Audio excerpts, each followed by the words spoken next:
This is the whole entire bed, top, headache rack, front, sides.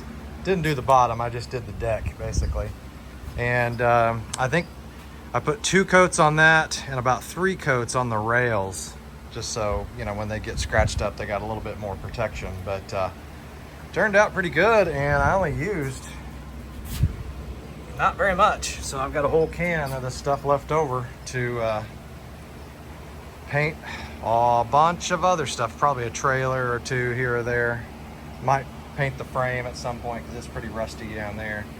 But overall, it's turned out really good. I'm kind of going with what they call the midnight package. I'm kind of blacking stuff out. Blacked out the wheels, the bumpers, the bed, blacked out the grill,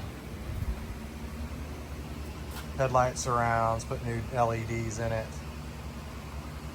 She's looking mean. All right, so now for the piece de resistance.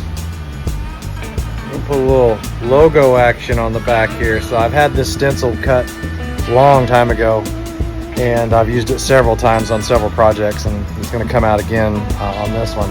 But I've got one more thing, and I'm waiting for it to come in. As soon as it comes in, I'll install them, and it'll be a little surprise. But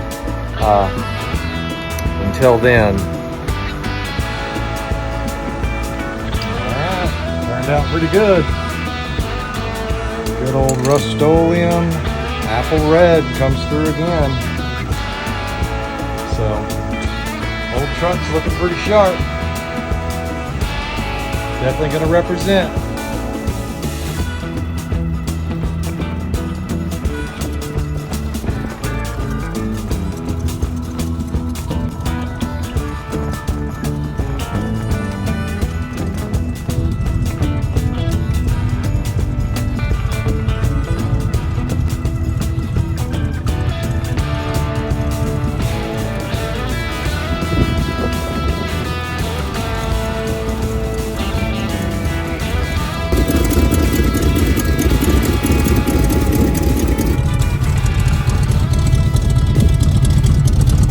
Guys, if that ain't simply epic, I don't know what is. A real clean, simple, square body Chevy with a flatbed. Put some big tires on it and you got yourself a ride. Everybody will admire it. I'm representing right there. 74, 73 grill. Guys, I've hardly got any money into this thing. I'll tally it up, put it on the screen for you, but mostly everything I've done to it so far has been free. You know, tires were kind of left over from another project, some paint, some shocks, some headlights. That's really all the money I've put into it so far. The rest of it is just a little bit of labor, a little bit of elbow grease, and I'm living the simply epic life with a square body, baby. All right, we'll see you next time. God bless.